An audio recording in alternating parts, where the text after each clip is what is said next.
नमस्कार, प्रणाम साथियों। अनोखी डायरी में आप सभी का बहुत बहुत स्वागत है। साथियों, आज की हमारी कहानी एक सच्ची घटना पर आधारित है, जिसका ताल्लुकात हमारे बगल के मुल्क पाकिस्तान से है। यह घटना अत्यंत ही डरावनी और भयावह है, जिसके कल्पना मात्र से ही किसी भी इंसान का रूह कांप सकता है। दोस्तों, काम की इच्छा कभी कभी इंसान से वो कर्म करवा देता है जिसकी कल्पना वो खुद कभी नहीं किया होता है। यह कहानी शुरू होती है पाकिस्तान के पंजाब प्रांत के एक जवान युवक से, जिसका नाम रियाद रहता है। रियाद काम के तलाश में इधर उधर भटकता है और भटकते भटकते एक ऐसी जगह पहुंचता है जहां उसकी मुलाकात एक कब्रिस्तान में काम कर रहे वजीरा नाम के व्यक्ति से होता है। रियाद अपनी सारी समस्या वजीरा को बताता है, जिसके बाद वजीरा रियाद को कब्रिस्तान में ही अपने साथ काम पर रखवा लेता है। धीरे धीरे दोनों में दोस्ती बढ़ती है और दोनों आपस में ज़्यादा घुल मिल जाते हैं। हर दिन शाम में उनका शराब और ड्रग्स की पार्टियां चलती हैं। इसी तरह मौज में इनके कुछ दिन बीत जाते हैं। रियाद कुछ दिनों से कब्रिस्तान में एक चीज़ नोटिस कर रहा होता है, जो उसके समझ से परे होता है। होता यह था कि जो भी लाश शाम के वक्त दफनाया जाता था, उसके ऊपर का ढक्कन सुबह में थोड़ा सा खुला हुआ होता था, और यह सिर्फ लड़कियों और जवान औरतों के कब्र के साथ ही होता था। जिसके बाद वो सोचने लगता है कि आखिर यहाँ ऐसा क्यों हो रहा है। फिर वह सोचता है कि आज वह इस रहस्य का पता लगा कर रहेगा। उस दिन शाम के वक्त एक जवान लड़की की लाश आती है, जिसको दफनाने के बाद लोग चले जाते हैं। थोड़ी देर बाद रियाद और वजीरा साथ बैठकर शराब की चुस्की लेते हैं, लेकिन रियाद उस दिन एक पेग से ज़्यादा शराब नहीं लेता है और झूठ मूठ का सोने का बहाना कर वहाँ से चला जाता है और एक जगह छुपकर कब्र खुलने का रहस्य जानने के लिए इंतज़ार करने लगता है। कुछ देर बाद वजीरा वहाँ से उठता है और कब्रों की तरफ चल देता है और उस कब्र के पास जाता है जिस कब्र में वो जवान लड़की थोड़ी ही देर पहले दफन हुई थी। वहां जाकर वजीरा पहले इधर उधर देखता है। उसके बाद वो कब्र का ढक्कन थोड़ा सा खिसकाता है और फिर उस कब्र के अंदर चला जाता है। यह घटना देखकर रियाद की हवा गुम हो जाती है। वो सपने में भी ऐसी करामात नहीं सोच सकता था जो वो अभी अभी अपने आंखों से देख रहा था।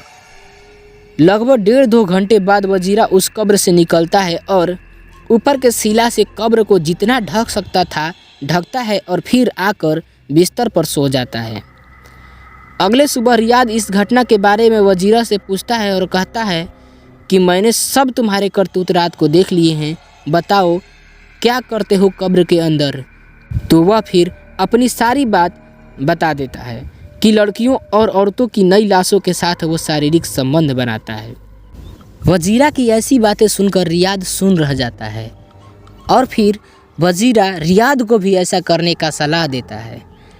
पहले तो रियाद ऐसा करने से डरता है, लेकिन फिर वो भी ऐसी घिनौने कर्मों में लिप्त हो जाता है और ये दोनों का लाशों के साथ बलात्कार करने का सिलसिला जारी हो जाता है। फिर क्या था, अब दोनों का ट्रेंड चल दिया था।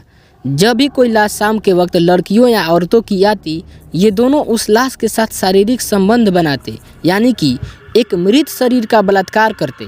ऐसे ही कुछ दिन चला। तत्पश्चात एक दिन वजीरा के अधिक ड्रग्स लेने से मौत हो जाती है, जिसके बाद रियाद अकेला बचता है। वजीरा के परलोक सिधारने के बाद भी रियाद की हवस पूरी नहीं हुई थी। ये पहले की तरह हवस के नशे में ही मस्त रहता।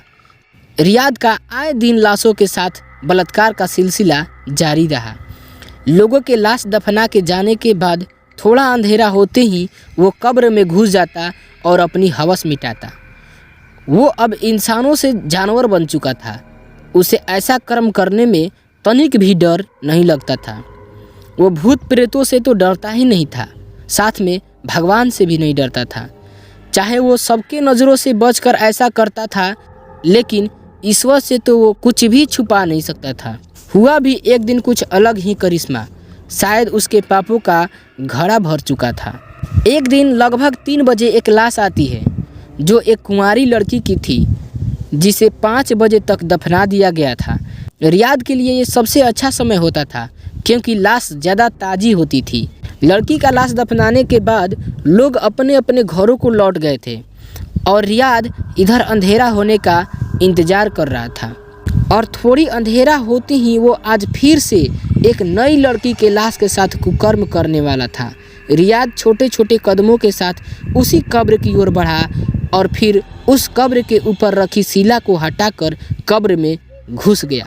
लड़की का लाश एक सफ़ेद वस्त्र में लिपटा हुआ होता है जिसके साथ रियाद अंदर ही सो जाता है। वो जैसे ही लाश के साथ कुछ इधर उधर करता है, उस लाश के चेहरे से उजला वस्त्र हट जाता है जिसकी आंखें एकटक रियाद की सारी गंदी हरकतों को देख रहे थे, मानो वो लड़की जिंदा है। इधर रियाद अपनी हवस मिटाने में लिप्त होता है और जैसे ही उसकी नज़र उस लाश के चेहरे पर जाता है, उसकी रूह कांप जाती है और चीखते चिल्लाते उस कब्र से भागता है, जिसके चिल्लाने के कारण वहाँ के कई लोग इकट्ठा हो जाते हैं और उसकी हालत इतनी पतली हो जाती है जैसे कि उसमें जान ही न हो।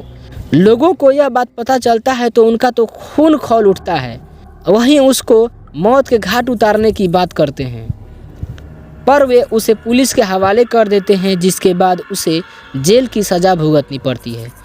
इंसान चाहे कितनी भी अपनी चोरी छिपाए, एक न एक दिन उसे उस चोरी के लिए शर्मिंदा होना ही पड़ता है। इसलिए हमें हमारी बुरी आदतों को जल्दी ही छोड़ देनी चाहिए।